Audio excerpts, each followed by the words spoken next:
Vamos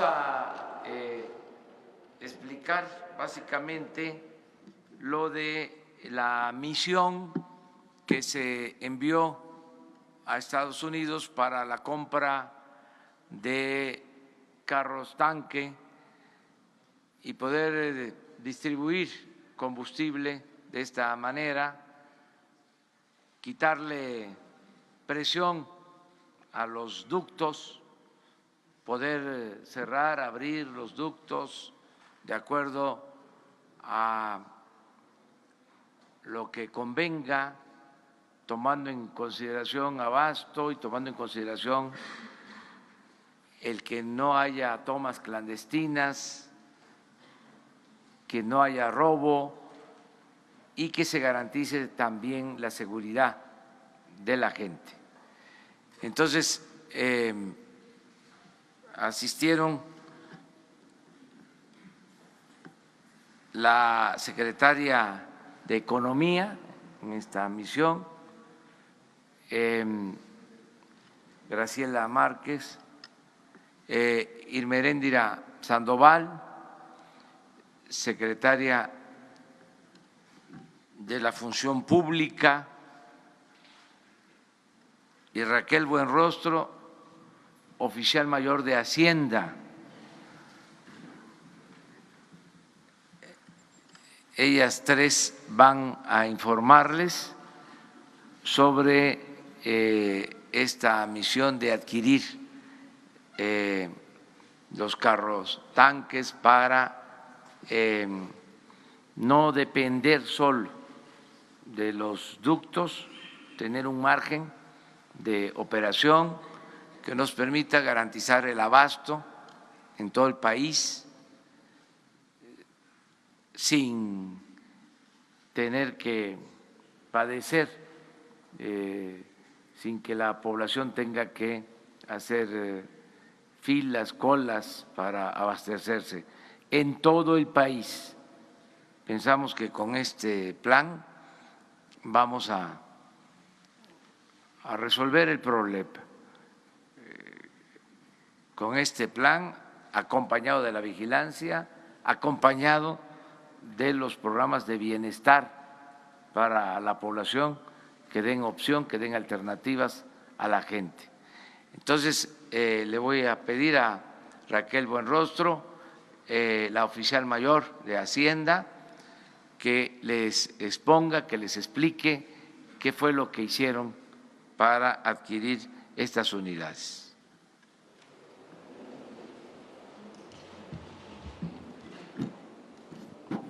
Gracias, presidente. Buenos días a todos. Bueno, como ya se les ha venido informando en varias de las reuniones por el presidente, se designó una comisión que está formada por la Secretaría de Economía, la Secretaría de la Función Pública y la Oficialía Mayor para adquirir las pipas.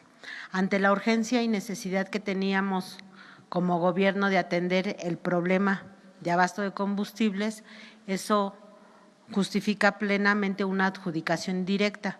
Sin embargo, la decisión que se tomó fue hacer un proceso más competitivo, que se tradujo en dos acciones muy importantes. Nos pusimos en contacto con la Asociación Nacional de Productores de Autobuses y Tractocamiones Nacionales, pero también con la Asociación de Fabricantes de Autotanques de Estados Unidos. Además, se invitó vía remota a la participación de empresas de otros países.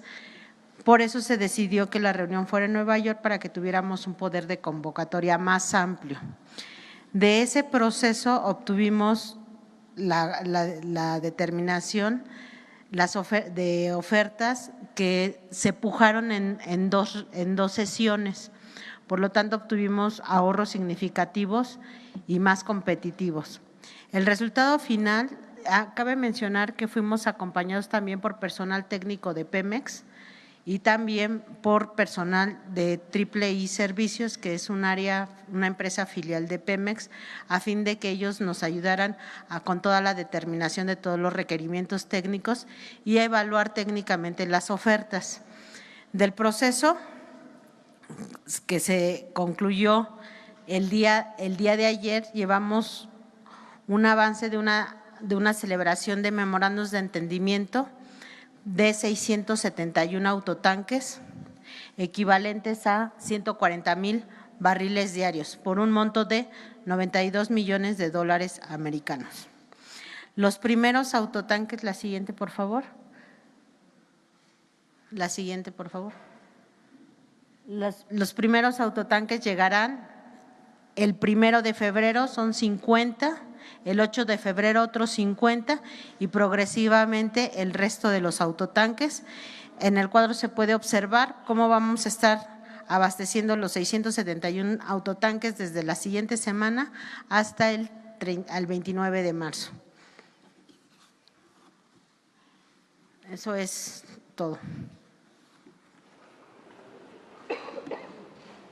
Bueno, como comenzamos un poco tarde porque se prolongó la reunión de seguridad, ya abrimos la sesión de preguntas y respuestas. A ver, atrás, pues.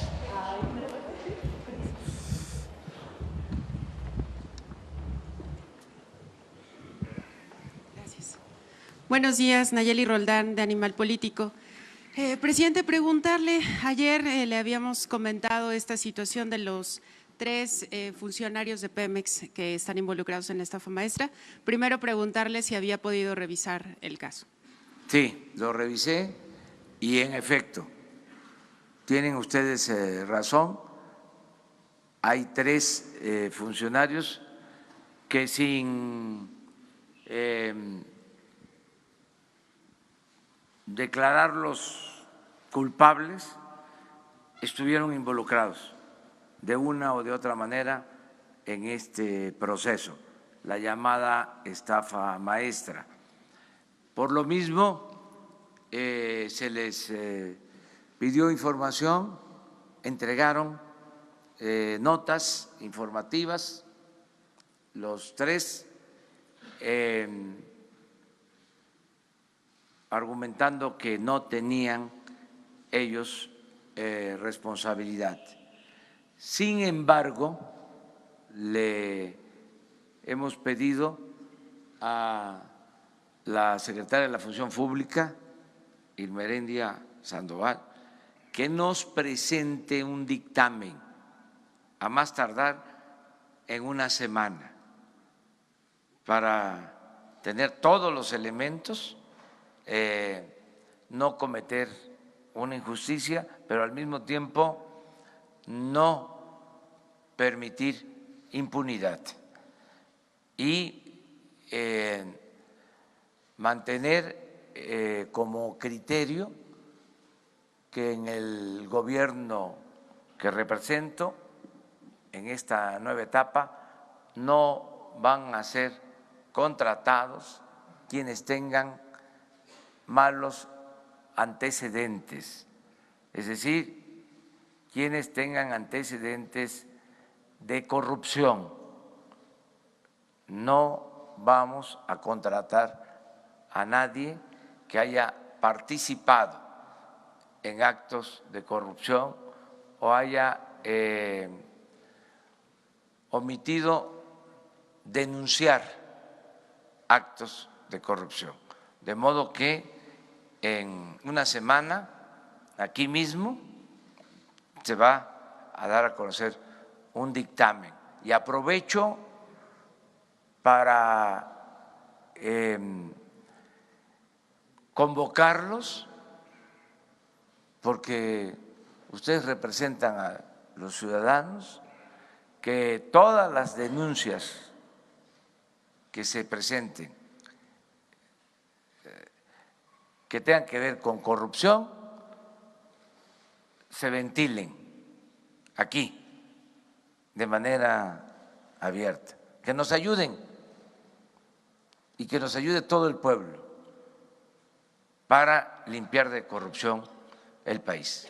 Justamente sobre eso, presidente, preguntarle cuál sería el estatus del resto de involucrados, porque solamente de Sede Sol hay 22 denuncias, como le había comentado ayer, desde 2015 y hasta 2018, pero también estamos hablando de más dependencias de gobierno, son 11 en total, y los involucrados pues incluso incluyen a los titulares de las dependencias. Entonces, este análisis que nos está informando también incluiría al resto de involucrados, porque en este caso solo nos dimos cuenta de los 3 de Pemex, pero…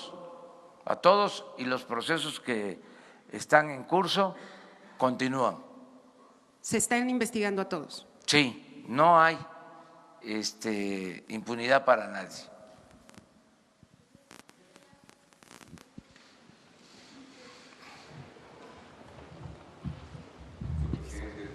El micrófono. Luis Flores, de Noticias El Agro del Estado de Guerrero.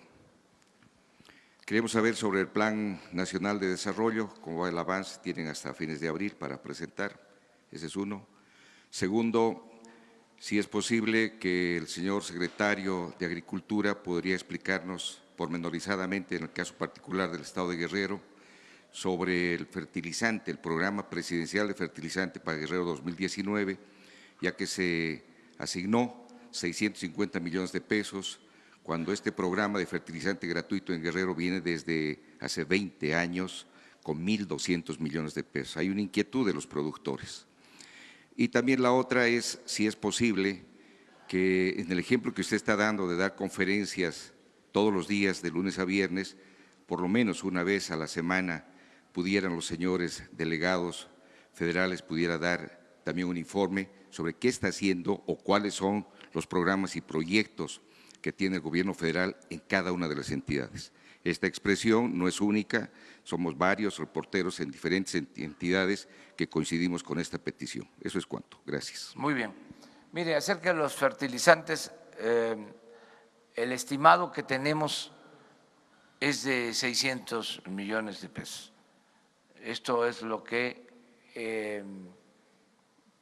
según los técnicos, se necesita, que con eso cubrimos el compromiso de que se entreguen los fertilizantes de manera gratuita a todos los productores del estado de Guerrero. En caso de que no alcanzara, hay recursos adicionales, pero pensamos que con lo autorizado va a resolverse la demanda. Vamos a cuidar mucho para que se aplique bien el fertilizante, porque hay también en esto corrupción. Se entrega el fertilizante,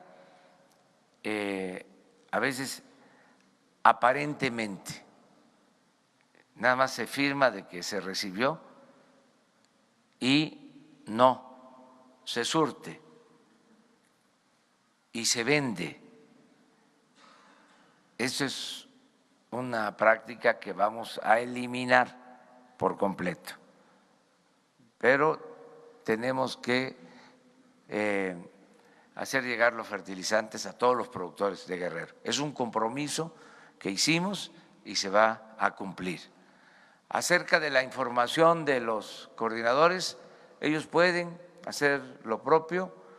Les comento que así como nosotros nos reunimos todas las mañanas, así hay reuniones en todos los estados de las dependencias, sobre todo de los representantes de las secretarías encargadas de la seguridad pública. Se están reuniendo todos los días en los estados. Ellos nos están mandando información diaria de lo que está pasando en el país, pero tomamos en cuenta su propuesta. ¿Hiciste otra pregunta? Plan nacional. Es muy importante esa pregunta sobre el Plan Nacional de Desarrollo. Se va a presentar en el tiempo que establece la ley y se van a dar a conocer cuáles son las estrategias básicas para que logremos el crecimiento con justicia, el progreso con justicia en el país. ¿Qué significa esto? Que podamos crecer económicamente y al mismo tiempo que haya bienestar. Queremos crecimiento, pero también queremos desarrollo, no solo aumentar la tasa de crecimiento anual, que sea más del 2%, como ha sido en 30 años, en promedio 2%. Es de las tasas de crecimiento más bajas en el mundo. Es otra prueba irrefutable del fracaso de la política económica neoliberal. Ni siquiera en términos cuantitativos han habido buenos resultados. Pero no basta con crecer,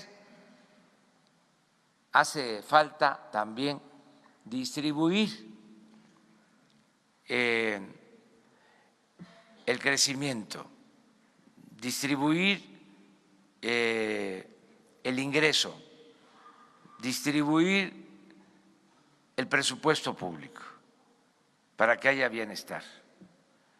Por eso hablo de crecimiento con bienestar, progreso con justicia, porque nuestros maestros nos enseñaban que el progreso sin justicia es retroceso.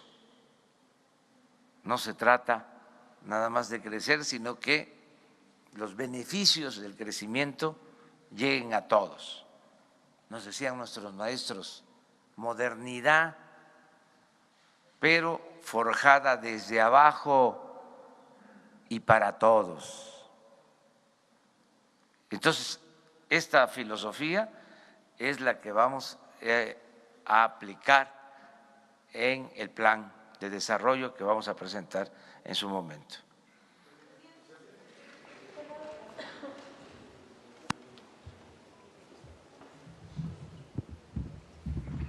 Buenos días, presidente. Vicente Serrano, de Sin Censura, desde Chicago.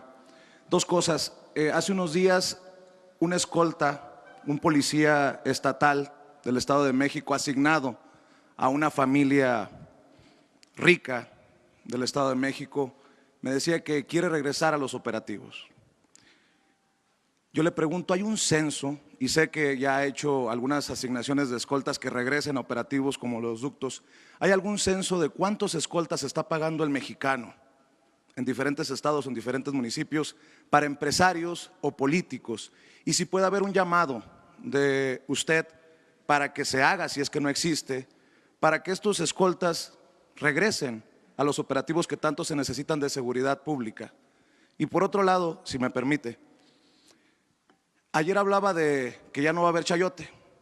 Si el chayote no es publicidad oficial y si la publicidad oficial ya no es chayote, puede haber un compromiso aquí abiertamente para que las mismas empresas que fueron beneficiadas en el sexenio pasado, que aparecieron una y otra vez al tope de la lista, TV Azteca, Televisa, Imagen, en la redistribución que usted ha propuesto no aparezcan nuevamente en su gobierno como los más beneficiados, para evitar cualquier idea de conflicto de interés, entendiendo que los dueños de esas empresas forman parte del grupo empresarial que lo quiere asesorar. Gracias. Bueno, en el caso de las escoltas ya están prohibidas, para decirlo con claridad, en lo que tiene que ver con el gobierno federal. Solamente se da protección a quienes trabajan en temas de seguridad o quienes corren algún peligro por su labor, por su trabajo especial, cuando hay amenazas es el caso de periodistas. Ahí tenemos que mantener la protección. Pero, señor presidente, perdón por interrumpirlo, en el caso de esta escolta que me llama Eso desde el es Estado de otra México, cosa. ¿cómo hacer para que no se sigan pagando escoltas por el pueblo para empresarios? Eso en el caso del gobierno federal ya no existe, pero puede ser que se conserven en el caso de los gobiernos estatales, de los gobiernos municipales. ¿Qué puedo yo hacer? Un llamado a las autoridades locales de manera respetuosa para que no se utilicen policías, para que no se utilicen elementos de seguridad en la protección de hombres de negocios o políticos o de cualquier otra índole. Un llamado acerca de la distribución de los fondos para la publicidad.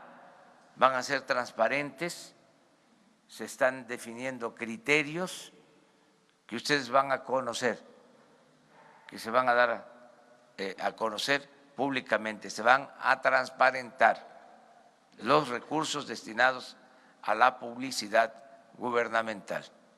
Eso es lo que puedo comentarles. También no hace falta que ustedes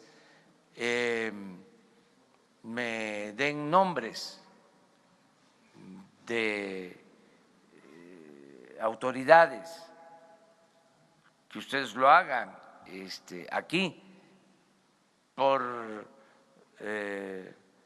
represalias que puedan haber.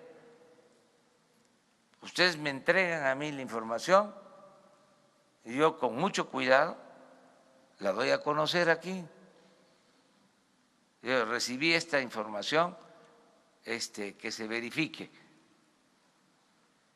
que en el gobierno del estado de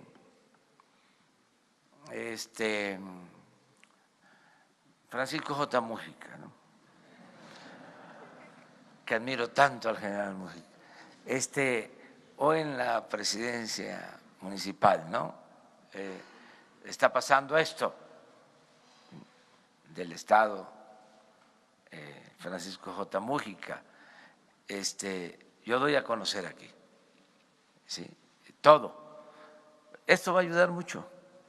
O sea, por ejemplo, ahora con lo del combate al robo de combustibles, ya aumentaron las denuncias, las llamadas, el aviso de las comunidades, de la gente que nos está apoyando. Eso es muy importante. Entonces, el que podamos hacer esto.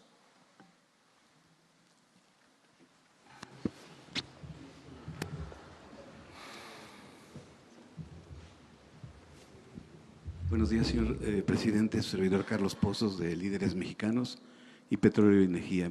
Son dos preguntas. La primera pregunta es, y le pediría de lo que usted dice, que se haga una auditoría, una investigación a PMI Internacional. Va a encontrar muchas cosas. Pemex, el huachicol, apenas es la punta del iceberg. Es un cáncer, una metástasis en Pemex, señor. Hablaba ahorita de fertilizantes, bancos, hospitales, todo Pemex, señor presidente. Mi segunda pregunta es, usted como presidente emanado de la izquierda mexicana, ¿se ofrecería a dialogar con Nicolás Maduro?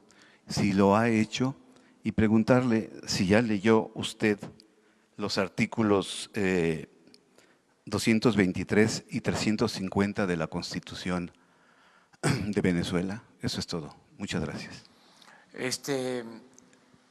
Acerca de lo primero, pues vamos a limpiar de Pemex de corrupción, y la Comisión Federal de Electricidad y todo el gobierno todo el gobierno.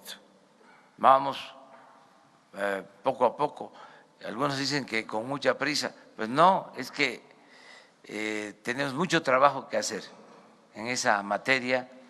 Pemex Internacional, desde luego, requiere una revisión a fondo, porque incluso llegó a ser independiente del Estado mexicano, funcionaba como una empresa privada sin control, sin que tuviese que rendir cuentas.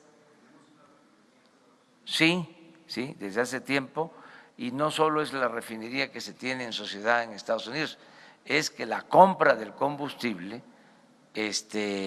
no se transparentaba, y eso lo vamos a hacer, vamos poco a poco. No conozco esos artículos de la Constitución de Venezuela, sí conozco el artículo 89 de nuestra Constitución, la fracción 10ª, que establece que en política exterior nos debemos de conducir con los principios de no intervención, de autodeterminación de los pueblos, de solución pacífica de las controversias.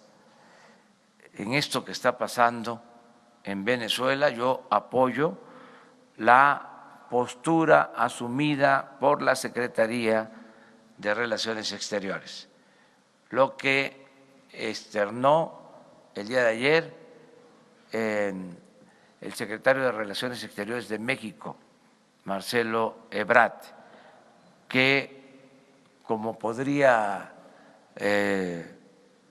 solicitarse una aclaración sobre esta postura, le pedí, ojalá que esté todavía por acá, que nos acompañara en la reunión de la mañana y que, miren, por si se necesitaba. Pero antes de darle la palabra a Marcelo, quedamos, había otra. Que si se ofrecería usted a ser interlocutor con Nicolás Maduro. Es lo mismo, que sí, tiene que ver, es lo mismo. Se lo dejamos aquí a Marcelo. Gracias, señor presidente. Con su permiso, señor presidente, señoras secretarias, oficial mayor de la Secretaría de Hacienda. Amigas, amigos, sí, efectivamente la posición que adoptamos, que ya es de su conocimiento, en primer lugar está basada en los principios constitucionales de la política exterior mexicana. Artículo 89. México no va a acompañar el desconocimiento, que por cierto lo que pasó ayer es algo que tiene muy pocos precedentes en cuanto a que se desconozca al gobierno de un país y se reconozca a otra autoridad al mismo tiempo de esa forma. Entonces México fijó una postura de conformidad con la Constitución. Nosotros no vamos a acompañar ninguna acción de esa naturaleza. Desde luego que nos preocupa la paz, los derechos humanos, las libertades, y coincidimos con la Organización de las Naciones Unidas, en primer lugar, respecto a que necesitamos hacer esfuerzos para reducir tensiones, evitar un escalamiento que lleva a la violencia y rechazar cualquier tipo de violencia política. También compartimos, y ayer tuvimos conversaciones con el gobierno del Uruguay, con quienes hemos sostenido posiciones similares en las últimas semanas. Nosotros no estamos buscando otra cosa más que el que se pueda avanzar hacia diálogo y paz. Coincidimos con Uruguay, pero también con otros países del mundo y sobre todo con la Organización de las Naciones Unidas. Entonces México va a seguir esa postura, en síntesis, no intervención y disposición a contribuir con nuestro granito de arena a cualquier proceso que lleve a paz y diálogo. Esa sería la posición mexicana. Entonces, si se le pide al presidente de México, ¿sí se intervendría? Aquí enfrente.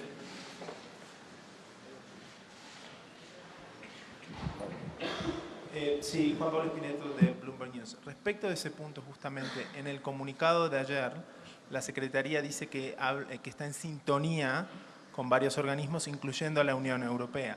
Sin embargo, la Unión Europea fue bastante más explícito en el comunicado de ayer. Ellos piden elecciones libres y creíbles en Venezuela. Preguntarle entonces si ustedes están de acuerdo con ese punto. Y en respecto al llamado al diálogo, ¿cómo se dialoga con alguien que es un dictador, que no ha querido dialogar en las ocasiones anteriores? Bueno, yo le diría que vamos a tener diálogos en estos días con varios países de la Unión Europea, pero el punto esencial es que buscaríamos varios países del mundo, o coincidimos, para empezar la Organización de Naciones Unidas, que nos representa a todos, coincidimos en que cualquier paso que pueda llevar a diálogo y finalmente paz es algo que vale la pena. Hoy sería muy rápido, muy pronto, para poderle yo dar a usted detalles de las posiciones de toda la Unión Europea. Por cierto, estaban ayer recabando información también, igual que nosotros.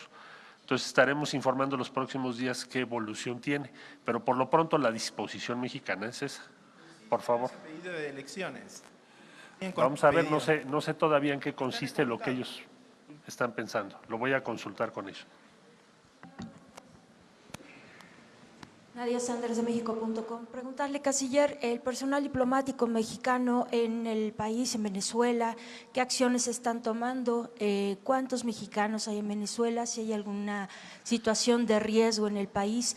¿Y cuántas horas o días define usted que serán definitorias en el destino en el país, la situación en este país? Mire, México tiene, como usted sabe, un encargado de negocios, ya tiene tiempo así. Fue una disposición que se tomó en el gobierno anterior. Entonces tenemos nuestra representación diplomática abierta, funcionando para atender a todas y a todos los mexicanos que lo necesiten, así como para representar a México en ese país. Respecto a la segunda pregunta, bueno, es muy difícil saberlo, porque entraríamos ya en una especulación política. Lo que importa hoy por hoy es buscar, como lo señaló el secretario general de las Naciones Unidas, que se evite un enfrentamiento y violencia política, y ojalá que pueda haber diálogo. Ahora, eso no depende de México, claro. Por favor. ¿Qué tal, secretario? Carolina Altolaguirre, de Noticieros Televisa. Preguntarle, en tanto se resuelve esta situación en Venezuela, ¿en este momento México reconoce a Nicolás Maduro como el presidente? Sería la pregunta, ¿sí o no? Nosotros tenemos relaciones diplomáticas con Venezuela y tiene un gobierno constituido y no vamos en este momento a proceder a romper relaciones o desconocer ese gobierno. Por allá, por favor. Buenos días, canciller. Cihuatl Zúñiga, de Grupo ASIR. Me gustaría saber si México está en la intención, podría y querría ser como una especie de sede para pláticas por la paz en este tema de Venezuela. Bueno, no nos lo han solicitado, reaccionaríamos en función de ya algún planteamiento específico, por hoy no existe. Pero podría ser, México tiene la lo facultad. ha sido tradicionalmente, es un país que siempre ha sido considerado como un punto en donde se pueden llevar a cabo conversaciones, pero hoy por hoy no existe ese planteamiento todavía.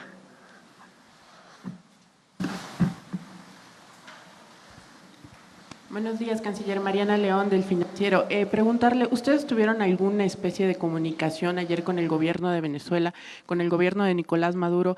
¿Qué se dijeron entre los dos gobiernos? Y también, no se tiene una cifra exacta de los mexicanos que están en Venezuela, entonces, y una más nada, el exhorto que hacen ayer al diálogo, ¿podría cambiar? ¿No se descarta que cambie entonces para pedir elecciones libres, que respeto a los derechos humanos? ¿Esto podría cambiar? Gracias. Siempre hemos planteado que nos interesa que se respeten los derechos humanos y las libertades, siempre lo hemos dicho. Y respecto a procesos políticos, pues primero tenemos que ver cuáles van a ser los planteamientos de Naciones Unidas y de otros países.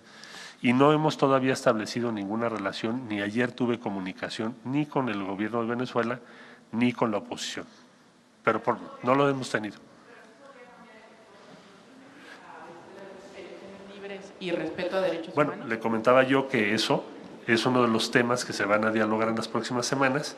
México va a estar muy atento a cómo evoluciona. última pregunta, porque si no el presidente me va a decir que ya le deje su conferencia. A ver, tú por favor. Buenos días, Misael Zavala del Universal. Yo quisiera preguntarle, secretario, en cualquiera de estos dos escenarios de que Maduro siga como presidente de Venezuela o si logran derrocarlo junto con algunos gobiernos bueno, seguiría Juan Guaidó como presidente, digamos, en ese escenario. México continuará con las relaciones con Venezuela normales como ha venido sucediendo. Y también para el presidente, no sé si me pueda contestar una pregunta, la Secretaría de Energía tiene abierta una investigación por la adjudicación de 3 empresas, a contratos a 3 empresas de las plantas de hidrógeno de las refinerías de Tula, Cadereyta y Madero. El tema es que después de la venta de estas plantas, Pemex ya debe de comprar el hidrógeno a estas empresas por 2.7 millones de dólares mensuales, digamos, y no sé si se investigue ya en este caso al extitular de Pemex, que es Carlos Treviño, pues los contratos se firmaron durante su administración como director de Petróleos Mexicanos, o si hay alguna investigación abierta por parte, digamos, del gobierno federal. Gracias. México mantendrá abiertas relaciones con el actual gobierno de Venezuela, así como su sede diplomática, y ya con los acontecimientos que ocurran en los próximos días, para no entrar en especulaciones, ya le informaríamos qué decisiones tomaríamos. Hoy por hoy la decisión es esa, y segundo, tan nos preocupan libertades y derechos humanos que por eso pensamos y exhortamos a que haya un diálogo inmediato, que evite una escalada de violencia, como bien lo señaló el secretario general de la Organización de las Naciones Unidas, con quien coincidimos. Muchas gracias. Bueno, en materia de política exterior, apego a los principios constitucionales, que por algo están vigentes. Es parte de la historia de la diplomacia mexicana, que siempre ha sido ejemplar, reconocida mundialmente, la diplomacia de México en momentos difíciles. Para no equivocarnos, lo mejor es ceñirnos a lo que establece la Constitución y poder conjugar en armonía 4 principios básicos que están en la Constitución sobre esta materia. No intervención, autodeterminación de los pueblos, solución pacífica de las controversias y respeto a los derechos humanos. De la conjunción de estos principios se desprende la actitud del nuevo gobierno de México en este tema y en otros. No es que estemos a favor o en contra, estamos por el cumplimiento de los principios constitucionales, respeto absoluto, estricto a estos principios. Puede ser que a grupos, personas, gobiernos no les guste, pero eso es lo que establece nuestra Constitución y hemos protestado respetar esos principios constitucionales. Entonces, por ahí nos vamos a ir. Y no vamos a entrar en especulación, no queremos confrontación, no queremos pleito, queremos llevar una relación de amistad con todos los pueblos y con todos los gobiernos del mundo. Acerca de la investigación por estas plantas, vamos a solicitar toda la información a la Secretaría de Energía y les vamos a dar a conocer en qué situación se encuentra esta compra, esta adquisición, este contrato. Me comprometo a eso. Mañana les damos ya una nota al periódico Universal sobre este tema. Como ya tenemos que irnos porque vamos a Huachinango y luego a Tulancingo, allá podemos seguir hablando, si les parece.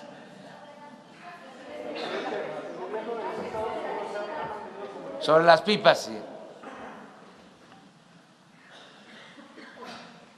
Es que el acto de Huachinango es a las 10:30 y hacemos como 2 horas.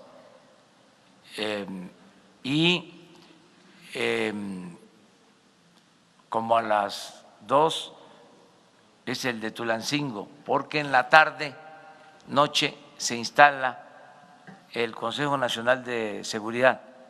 Tenemos aquí una reunión con gobernadores y con funcionarios que tienen que ver con la seguridad pública.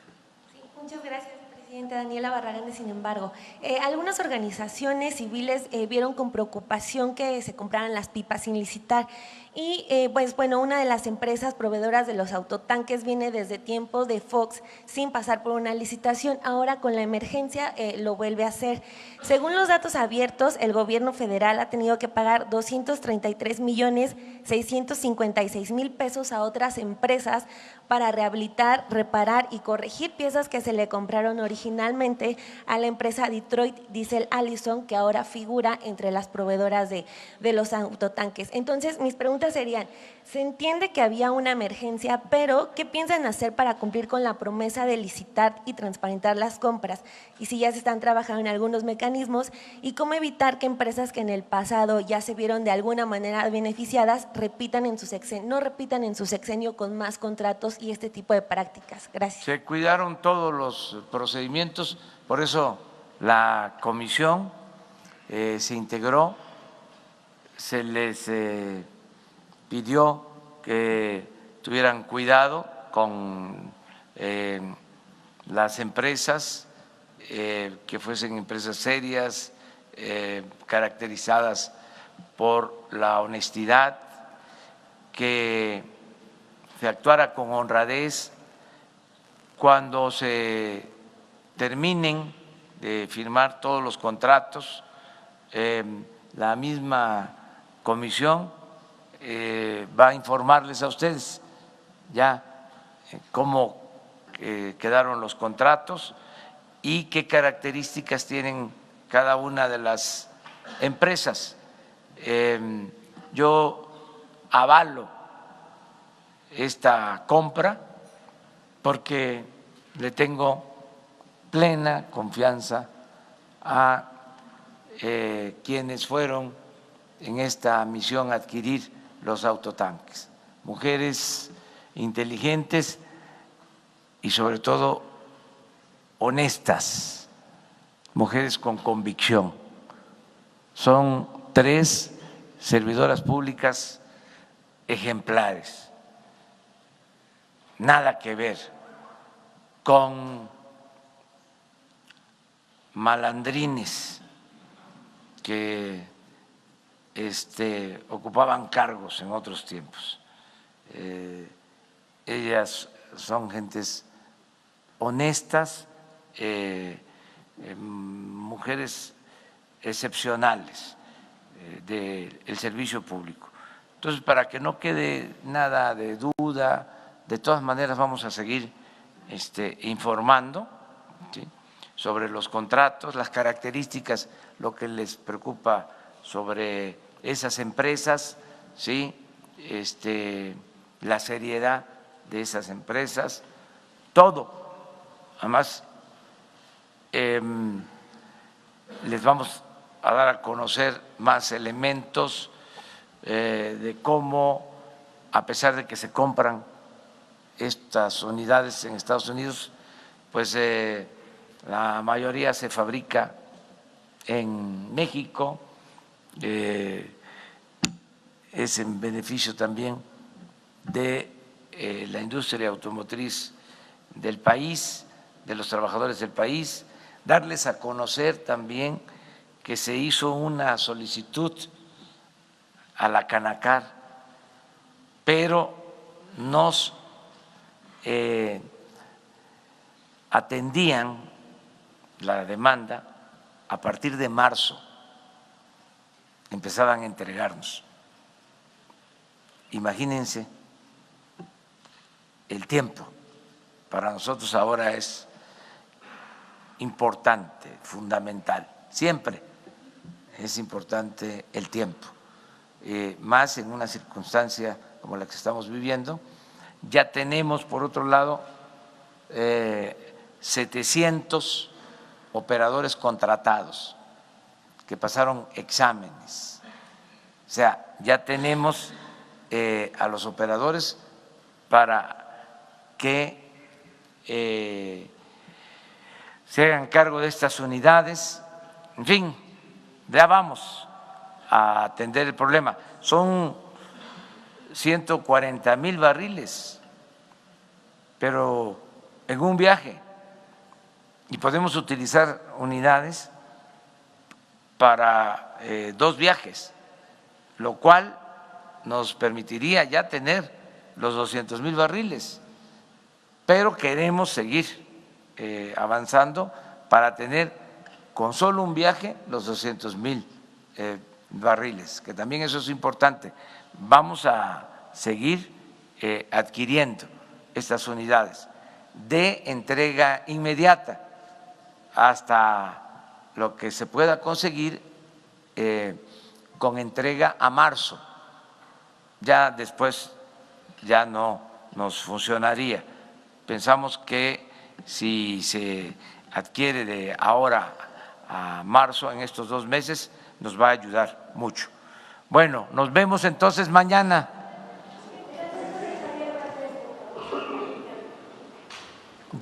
Buenos días, Rocío Méndez de Noticias MBS. El día de ayer se reveló que es muy posible que a Javier Valdés lo haya matado el narco de Sinaloa. La familia le pide al Gobierno de México que en particular se exhorte a la Fiscalía ahora que su Fiscalía encargada de delitos contra la libertad de expresión tome en consideración este vertiente. ¿Cuál es la exhortación? ¿Qué piensa usted, presidente? Pues le vamos a pedir a la Secretaría de Gobernación, Alejandro Encinas, que nos presente un informe y mañana hablamos de este tema de Javier, el asesinato de Javier, ¿sí? Y la investigación y la búsqueda de responsables y castigar a autores materiales e intelectuales de este crimen, a este periodista de Sinaloa. Gracias.